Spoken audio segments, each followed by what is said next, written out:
We're talking about the earthquake that took place yesterday. A lot of people looking at it, and some people felt it, most people didn't. It was the first earthquake taking place on the East Coast in 67 years. Since 1944 was the biggest one that happened. Yes, many moons ago, 67 years ago, 1944. The epicenter was down in Virginia. A lot of people feeling it in Virginia, a lot of people feeling it up and down the East Coast, primarily here in New England, especially in Boston. Some people are saying that they felt it, but again, the majority of folks out there saying they did not feel it whatsoever. Here's the things that we do know about it. A 5.8 Richter scale of magnitude earthquake. Some people, seismologists, did say that it was in fact a 6.1, but the majority of reports saying that it was a 5.8. So when you see that, how does that compare to some of the other ones?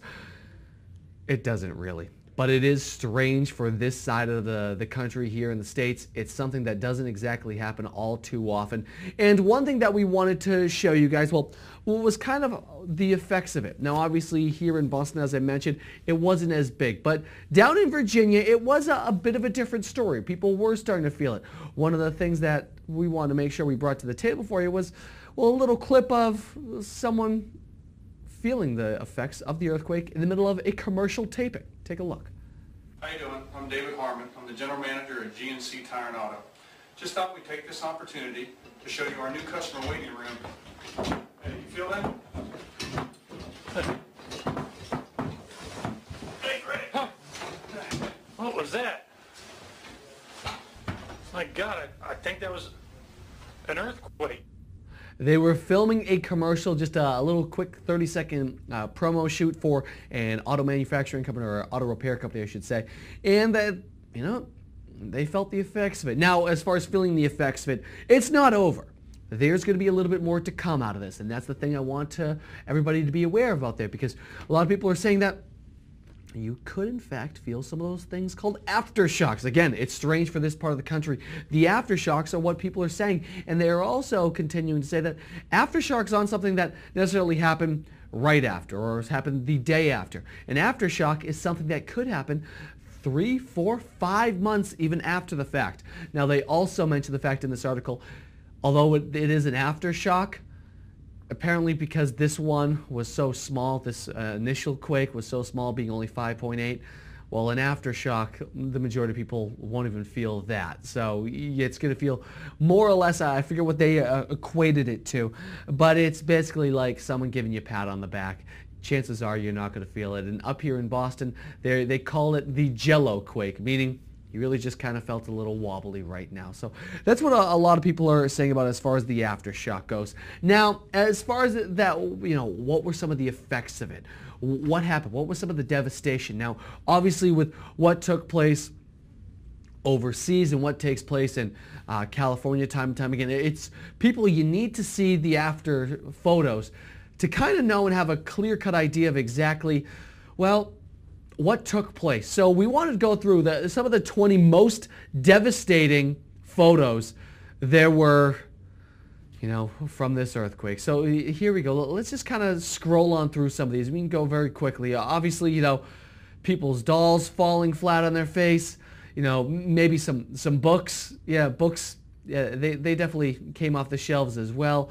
You know, even some bricks. I mean, really devastating. Don't you think? I mean, when I see these images, I think devastation. Basically what the point is that absolutely nothing happened. It was just such a minute, a small earthquake that really there's no need to talk about it. In fact, you know, as we put these pictures to rest, a lot of people are making fun of us, especially on the West Coast. That's where these pictures are coming from. They're saying they're making fun of us, saying this is the devastation. Really? This is what happened? Well, not only are they posting pictures, but they're also posting tweets. They're also taking to Twitter.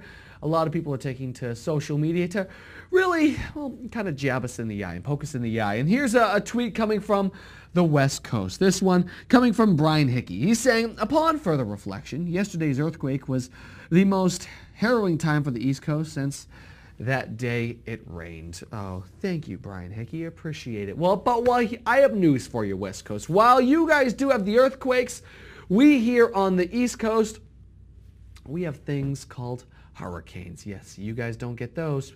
We do. And apparently now, this hurricane, Hurricane Irene, yes, the reason they do that, they name them all by the letters of the alphabet. We are on I now because there's been that many thus far, which at this point in time really isn't that many because we haven't heard of them. However, Irene is the one that you need to pay attention to because it just moments ago has been upgraded to a Category 3. It is sweeping up the East Coast.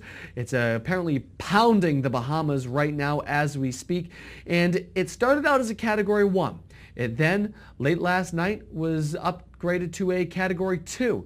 And then it was, in fact, upgraded to a Category 3. When this Category 3 is going to strike land is apparently right along the coast, the East Coast, especially in the Carolinas. That is when it's going to be at its peak. It's going to be gaining a lot of wind and a lot of turmoil and going to be picking up some speed. So one thing we wanted to say is, the Weather Channel, meteorologists, everybody out there looks at all these different, Category 1, 2, 3. What does it mean? What I wanted to do here was kind of go a step further for you so you can understand what the different categories mean. Because who else is doing it? And who knows better? Well, then, obviously down in Louisiana. They obviously have felt the effects of Hurricane Katrina, one of the most devastating hurricanes in the U.S.'s history. Well, what does a Category 3 entail? So I want to go through this. They have the hurricane category so you guys can see this. A 1, 74 to 95 miles an hour. No real damage to building or structures, primarily to unanchored mobile homes. Category 2, 96 to 110 mile an hour winds. These are the winds. Some roofing material, door and window damage, considerable damage to vegetation, mobile homes, etc. Some flooding damages, piers, and the small, minute stuff. But here's what's going to be hitting. This is what is going to be hitting. A Category 3, which means winds up to 130 miles an hour.